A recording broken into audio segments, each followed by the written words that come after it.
Bonjour, bonsoir.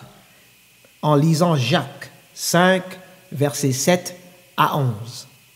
Ça dit: Soyez donc patients, frères, jusqu'à l'avènement du Seigneur. Voici, le laboureur attend le précieux fruit de la terre, prenant patience à son égard, jusqu'à ce qu'il ait reçu les pluies de la première et de la dernière saison. Vous aussi, attendez patiemment et affermissez vos cœurs, car l'avènement du Seigneur est proche. Mes frères, ne vous plaignez pas les uns des autres, afin que vous ne soyez pas condamnés. Voici, le juge se tient à la porte. Mes frères, prenez pour exemple de patience dans les afflictions les prophètes qui ont parlé au nom du Seigneur. Voici, nous tenons pour bénis ceux qui persévèrent. Vous avez appris quelle a été la persévérance de Job, et vous avez vu la fin du Seigneur, car le Seigneur est plein de compassion et de miséricorde. Amen. Avec ces versets, je vais entrer dans le sujet de ce soir. J'ai longtemps pensé de la manière dont je devais vous partager ce que j'ai à cœur. Mais quand le Seigneur m'a convaincu, je savais que le problème de l'Église aujourd'hui commençait avec moi-même et toute autre personne qui pense comme j'ai une fois pensé. Je m'explique en vous racontant une histoire. Un jour, le Seigneur m'a conduit à aller évangéliser aux États-Unis. Je m'arrête à New York. Je toque à la porte d'une assemblée, église-bâtiment, comme on aime dire. La photo du pasteur et sa femme à l'entrée. Alors là, en quelques pas, dans ce bâtiment, j'avais déjà repéré 5 à 10 choses que j'allais dénoncer à ce pasteur. Je lui fais comprendre que je suis un frère du Canada et que Dieu m'envoie partout témoigner de sa bonté. Il me dit de revenir le lendemain, comme il n'avait rien de prévu. Cette nuit-là, dans mon rêve, j'entends le Seigneur me dire « Roy, sois humble ». Je me lève le matin avec un zèle pour parler à ce pasteur et je me souviens de la voix qui me dit « Sois humble ». Mais je pense et je me pose des questions. « Mais Seigneur, comment tu me dis ça? Je ne suis pas enflé d'orgueil, moi. Je vais juste partager la vérité à ce pasteur. » Mais la voix m'avait marqué. « Sois humble ». J'arrive dans ce bâtiment, à l'église, il me reçoit, je lui partage mon témoignage et comment le Seigneur m'a sorti du péché.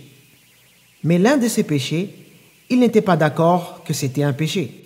Alors, le débat biblique a débuté. Il avait 3 Bibles ouvertes devant lui.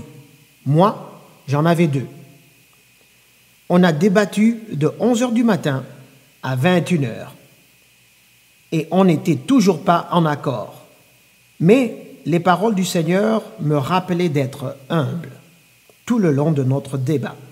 Après avoir puisé tout ce que j'avais d'humilité, j'étais convaincu que ce monsieur n'allait jamais comprendre. Donc, avec une voix d'abandonnement, je lui dis, en anglais, parce que je ne sais pas exactement comment ça se dit en français, mais en anglais, ça se dit « If you believe that, then you open a whole can of worms ».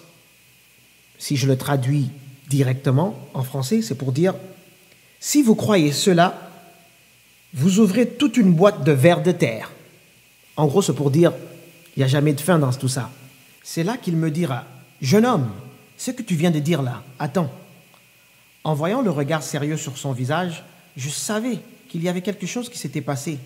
Mais quoi exactement, je ne savais pas.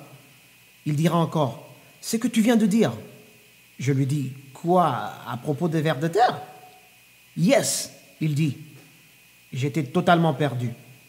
J'ai passé plus de 10 heures de ma journée à te témoigner des versets bibliques. Et lui, il voulait parler de vers de terre. Je lui pose la question, il y a quoi avec les vers de terre? C'est là qu'il me choque en disant, jeune homme, quand tu as dit ça, j'ai eu un déjà-vu. Et dans cette vision que j'avais eue, tu étais venu me parler et tu m'as dit exactement cette même phrase-là. Mais tu n'étais pas seul, tu étais avec une autre personne. Mes amis, je n'ai jamais eu la chair de poule comme ce jour-là. J'ai immédiatement compris pourquoi le Seigneur me demandait d'être humble et aussi qu'il était avec moi ce jour-là. Avec une voix très sérieuse, le monsieur me dit « Jeune homme, je vais rentrer chez moi et considérer tout ce que tu m'as dit. » Et il ajouta « Es-tu libre dimanche pour témoigner à l'assemblée ?» Le dimanche qui a suivi, j'ai prêché la grâce du Seigneur dans la vie d'un pécheur que je suis et prêché sur la sainteté. L'assemblée a été édifiée et une autre porte s'est ouverte pour prêcher à New Jersey le dimanche prochain. Le Seigneur m'a fait comprendre que la connaissance enfle, mais l'amour édifie. 1 Corinthiens 8, 1. Le Seigneur m'a aussi fait comprendre qu'il a ses enfants partout. Et si nous partons vers ces enfants-là du Seigneur, qui sont partout dans les assemblées, qui sont habillés avec des soutanes, qui ont leurs photos affichées, qui s'habillent avec des cravates, qui payent les dîmes, si nous allons envers eux avec seulement la connaissance, nous allons frapper sur tout ce qui bouge, sans compassion, sans humilité, sans patience, ni persévérance, sans l'amour, enfonçant encore ces enfants de Dieu dans le péché, au lieu de se détourner de cela.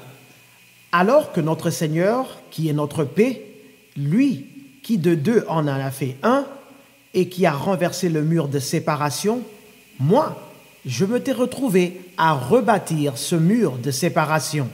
C'est bien de connaître que l'Église n'est pas le bâtiment. C'est bien de savoir que les soutanes viennent de traditions du monde.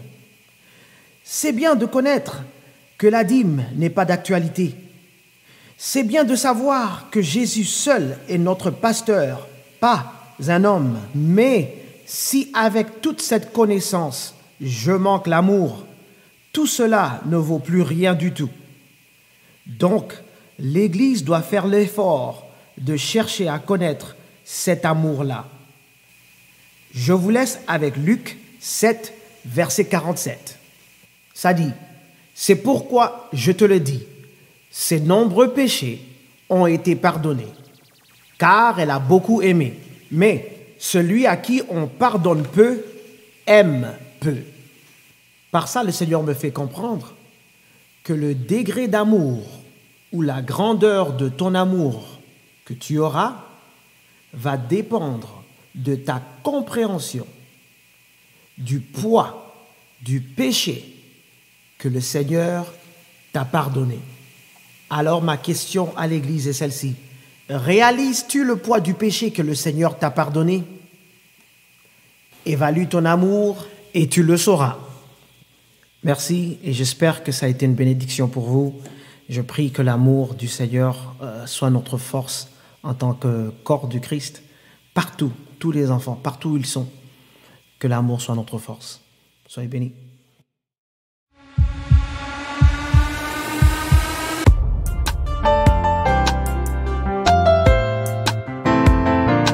Yeshua, Mashiach.